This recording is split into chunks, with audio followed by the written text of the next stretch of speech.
Welcome to my podcast, Doing Business with a Servant's Heart. I'm so excited you are here.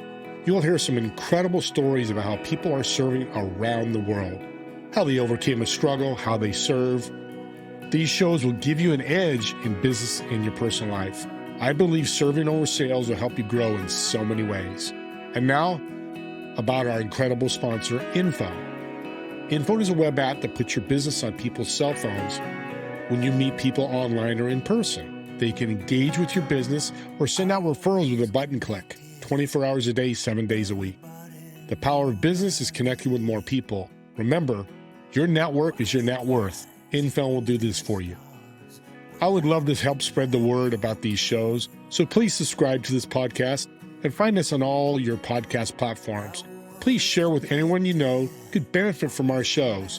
Please enjoy the show. Welcome, everybody, to another awesome episode of Doing Business with a Servant's Heart. I always say this, but I truly believe this. Eleni's a true servant, and you're going to learn why as we go through the show, what she's done, what she's overcome. I've known her, I think we talked about 15 years, maybe it's less or more, but I've known her a long time. We reconnected. I'm so happy the Lord has done that. Eleni, welcome to the show. I'm so fired up.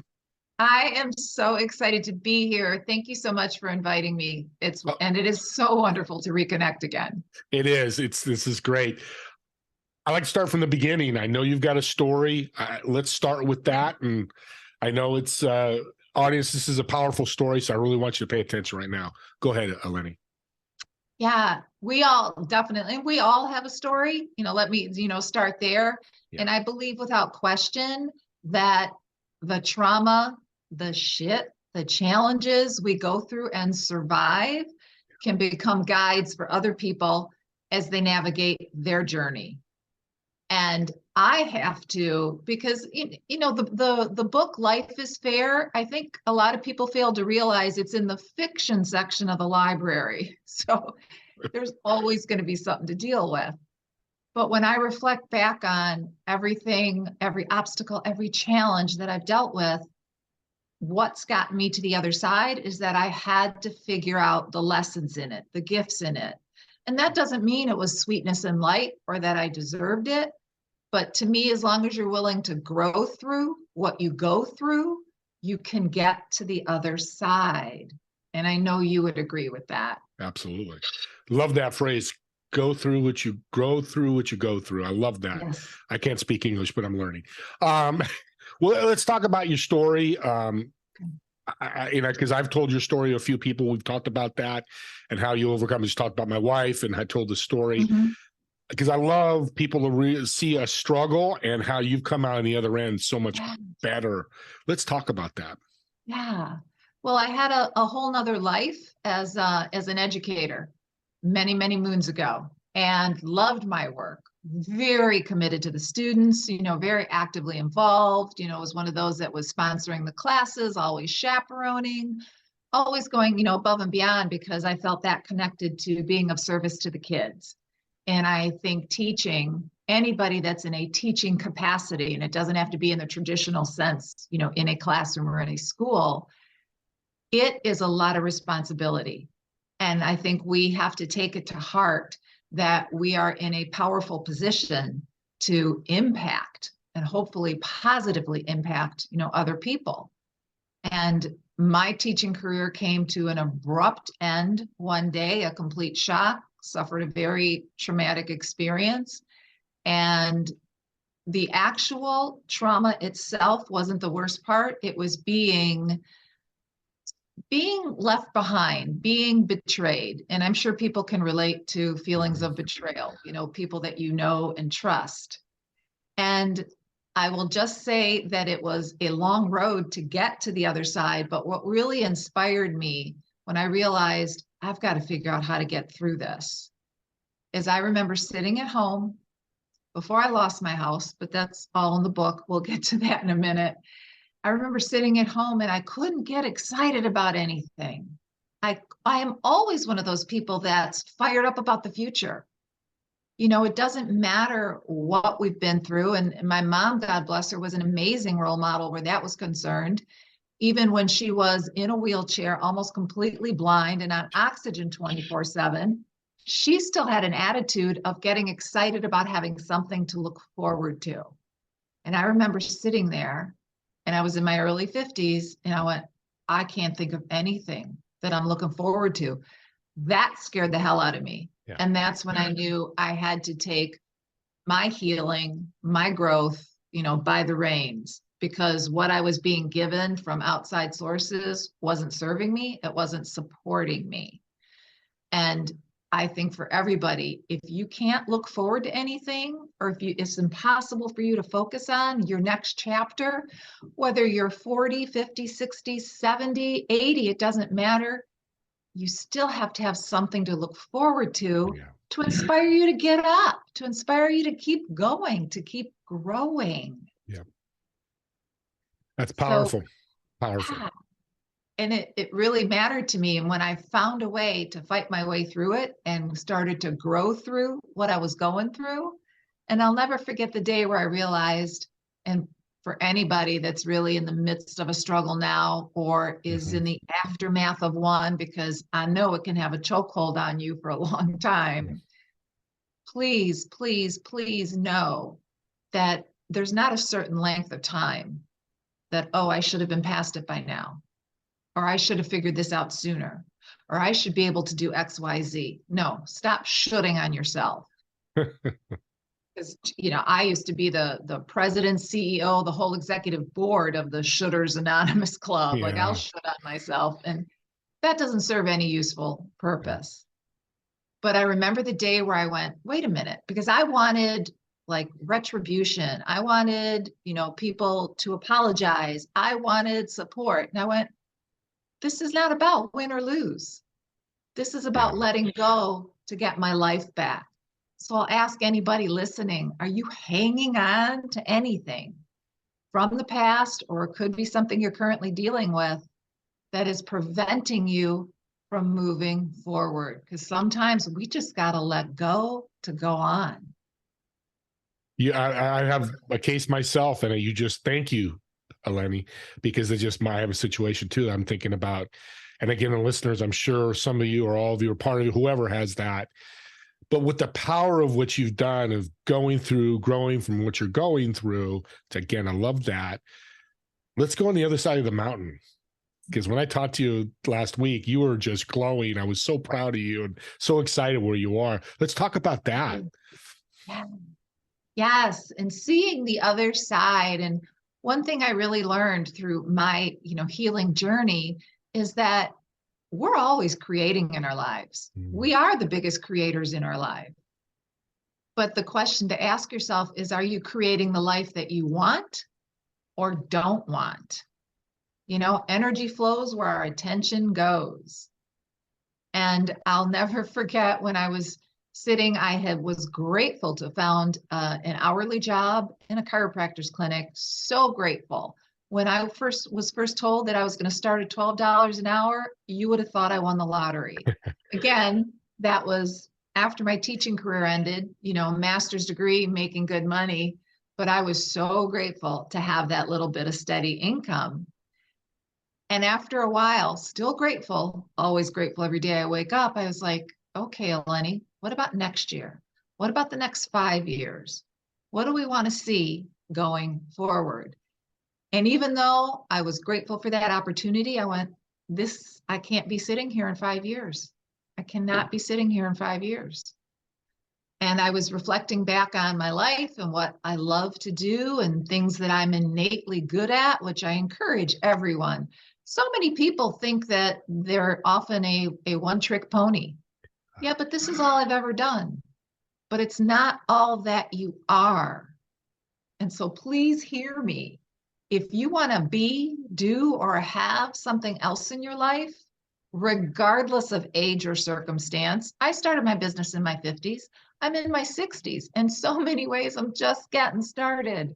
So I want to encourage people, please don't get hung up on, but it's all I've ever done. It's not all that you are. So I took time to reflect, like, over all of my experiences, all my skill sets, everything I just innately was good at. Like I ask people to make that like rock star list. I bet every single person listening has at least one friend or a family member when they need help with something with XYZ, they're like, oh, I've got to call him. He knows how to do that. I've got to call her. I know she can help me with that. But often we discount our innate gifts because it's just second nature for us. Mm-hmm. So if you want to start again or do something different, get the right support, but take some time to reflect on your experience, your skill sets, and then of course, have some fun. What do you really want to do? Because I believe without question, if you didn't have that dream inside of you, that's the flag. That's the flag going, hey, wake up. This dream's inside of you for a reason. Mm-hmm.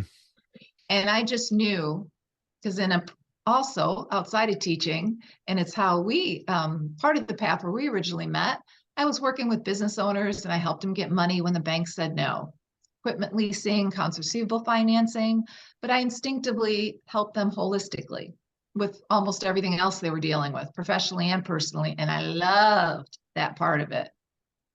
Then I was having a conversation with a dear friend of mine when I was lamenting, thinking, even though I was grateful to be working in that chiropractic clinic, I said, this can't be me 5 years from now. And he said, well, remember when you offered the extra support to someone that you just helped get the AR financing or help them with that equipment leasing deal? I said, yeah, I love that part because I love cultivating relationships. He said, it's called coaching, you idiot. And it's actually an industry. And I went, blinding flash of the obvious. And I went, you're right. It just felt right in my gut. And I did everything I could do, to make it happen. And I'm old school in the sense that I wasn't going to officially call myself a coach until I really got some stuff, even though I was instinctively doing the majority of it.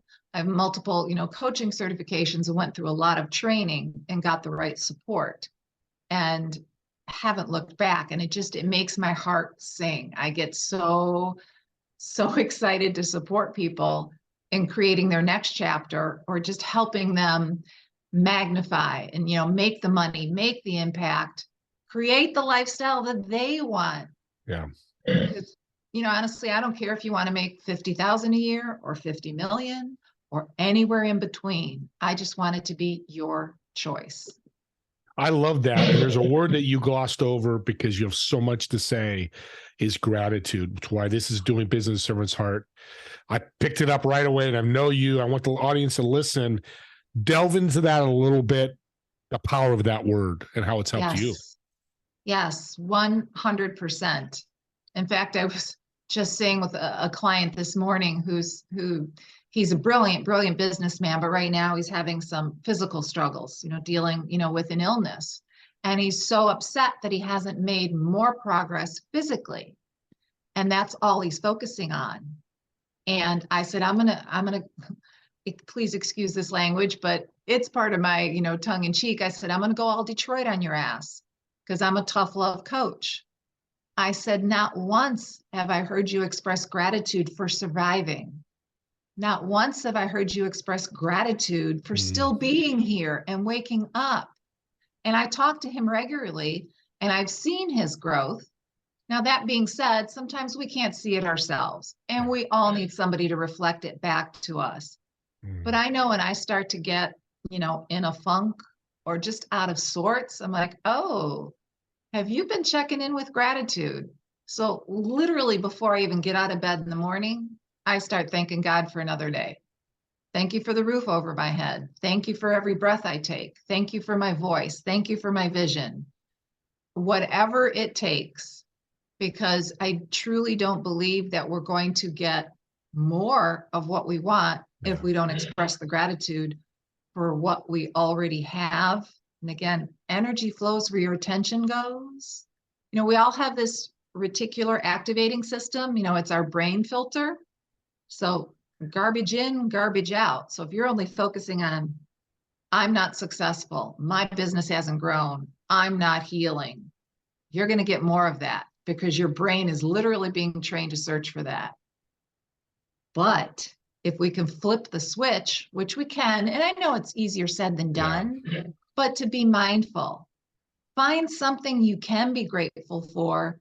That's the first step into getting more of it.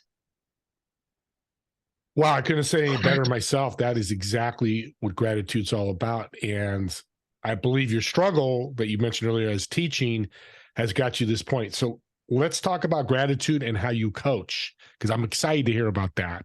Let's put that in. I'm your client. Let's pretend I'm your client. How do you bring gratitude? How do you get me going with all these wonderful things that you do? Yeah. Well, first and foremost, I want to map out your vision because it's your vision I want to bring to life. What I want for you doesn't matter as long as it's in your heart. And always, always, I ask people to anchor in with their why. Like I've had people that say, and I've helped people, take their businesses to 7 figures. But if you're not connected to why you want it, why it matters to you, whether it's to support your family, buy that dream house, donate to charity, help a friend, the reason doesn't matter as long as you're emotionally connected to it. And to be grateful that you can be of service to someone by being successful. Because I've done a lot of talks on money mindset. And I remember one where this gentleman said, well, I've learned it's not about the money. I don't need to make more money. It's not about the money. And I could see that I triggered him. And I again said, I'm not telling you you have to make a certain amount. I just want it to be your choice. So if you have this contentious relationship with money, then it's going to be impossible to bring the abundance into your life that you want. So again, being grateful. Be grateful that you were able to make a sales call. Be grateful that you have someone to support you. Because my clients know even when I am in their face, it's with love and respect because I want what's best for them. Yeah. And I think we all need, not I think, I know, we all need somebody that has our back. Truly, I'll never forget the first time that really hit me. And it was when I was going through the trauma that ended my teaching career. And a friend of mine was over almost every day. And I was on the phone and I was shaking and this person was upsetting me. He grabbed the phone and told them I was no longer available. And I went, wow, that's what it feels like when someone has your back. Great story. So I always want my clients to know I have their back. And every single session we have to focus something on gratitude. And I'm not asking for a laundry list. It might be, hey, I woke up today. I had food to eat today. Whatever it is, not appreciating what you have in front of you is going to block you. You're going to block the abundance from coming to you. And can I share a quick story I have in my book? Please. It epitomizes gratitude. Yep. I had just started and I was, struggling, even though I was excited and enthusiastic and I knew I wanted to be of service. I knew I could be of service. And I'm sure a lot of people can relate. It doesn't mean, okay, I've decided I'm hanging out my shingles. So I know there's going to be a boatload of clients lined up outside my door. Again, that book, Life is Fair, it's in the fiction section of the library. So I was struggling, in the beginning, and I was down to $11 and 3 cans of beans. And I was coming home from the gym and my car was breaking down. Now I live on a peninsula, so you have to take the bridge, one way on, one way off. And my car's breaking down. And I went, oh, good Lord, what am I going to do? And I started to freak out, started to get sweaty, oh crap, I have $11. What am I going to do?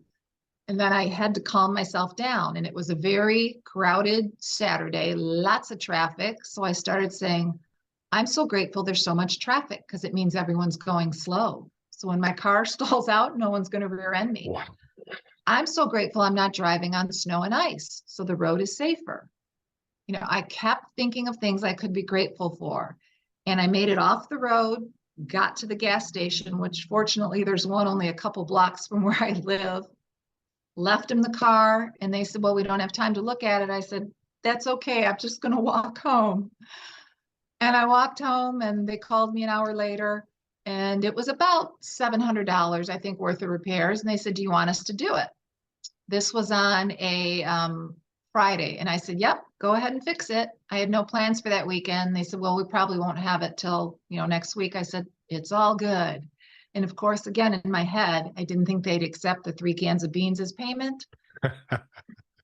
But instead of allowing myself to spiral in the shit, I don't have it. I don't have it. What am I going to do? I'm so grateful I'm alive. I'm so grateful my body is healthy. I'm so grateful that I can speak. I'm grateful that I can think.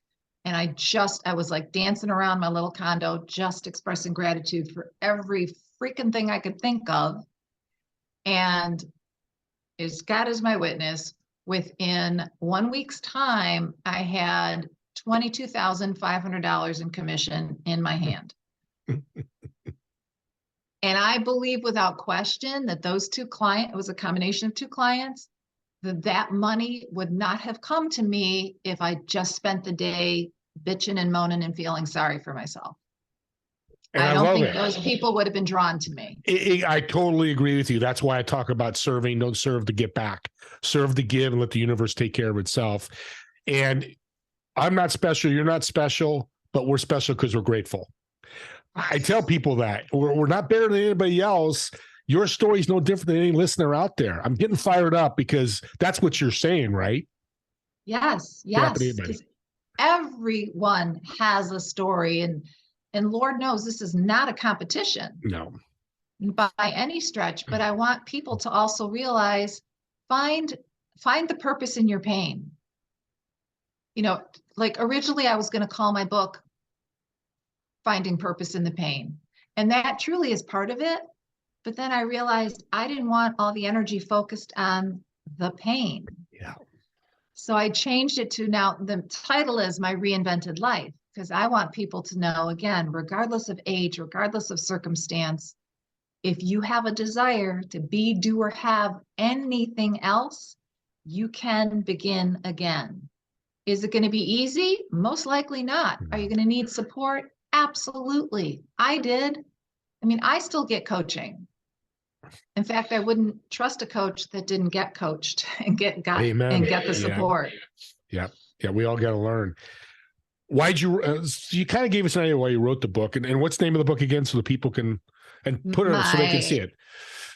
My Reinvented Life: Finding Purpose in the Pain, and I share all the details of what I went through. But that's only a part of it.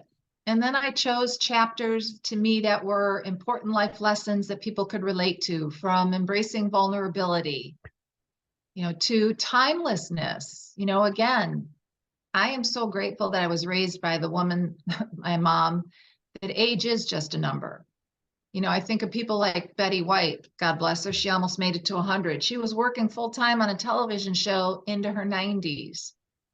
Colonel Sanders, Kentucky Fried Chicken, he didn't start that franchise till he was in his late 60s. Bottom line, I don't want people to quit on themselves. I don't want people to give up on themselves. And I also lay out the specific 3-step strategy that helped move me to the other side, because that's what I want. I want people to understand, okay, and maybe something horrible did happen to you. You didn't deserve it. And I'm sorry. And I hope you're getting the love and support you need to deal with it. But how you handle it is on you. The difference between being a victim or a victor. Yes, we've all been victimized in one way or another, but choosing to stay there, that's on us, and having to own that responsibility. And, to me, that's what it's all about, to embrace your vulnerability, because I learned, and I totally admit, I used to equate vulnerability with weakness. No, I'm strong, I'm badass. And I went, yes, I am those things, but I'm also vulnerable, and I'm not afraid to reach out for help. Amen. I'm not afraid to even call a friend right now and say, you know what? I've been feeling like crap. I'm in a funk, whatever. I need some TLC. Because I'm here to tell you, if you have the strength to reach out for support, that takes guts. So please honor yourself. Yeah, it shows a weakness that you need help with, which is not a problem. We're all weak. And somebody told me a phrase a couple of years ago.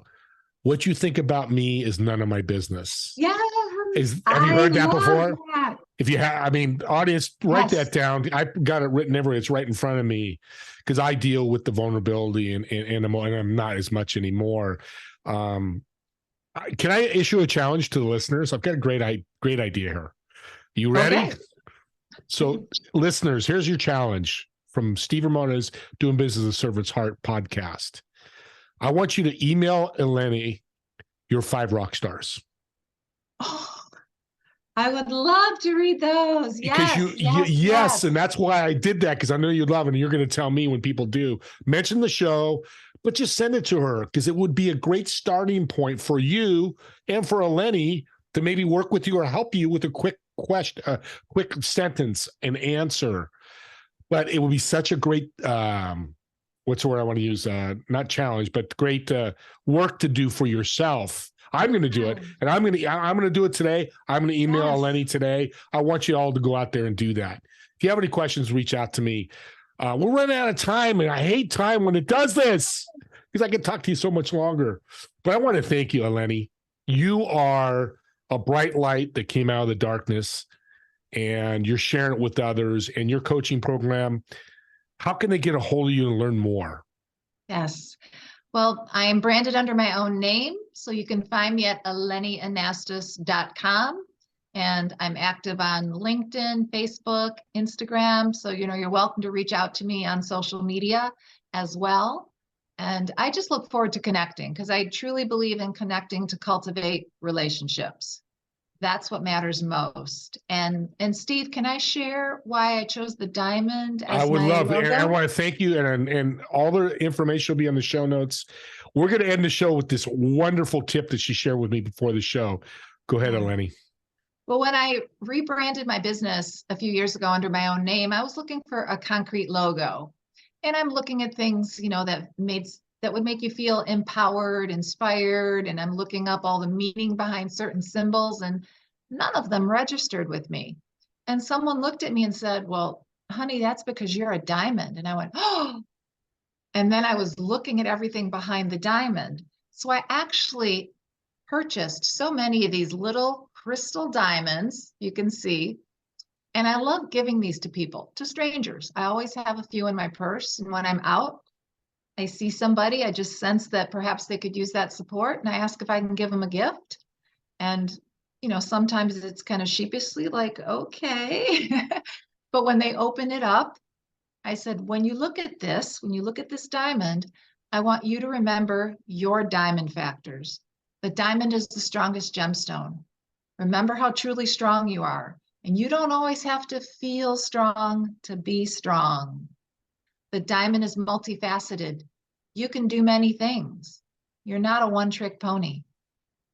The diamond represents courage and fortitude, and you're still here. So obviously you've demonstrated those qualities at some point in time. And of course, even after you've dealt with shit and been put under tremendous pressure, you can still come out shining brightly. So please remember your diamond factors.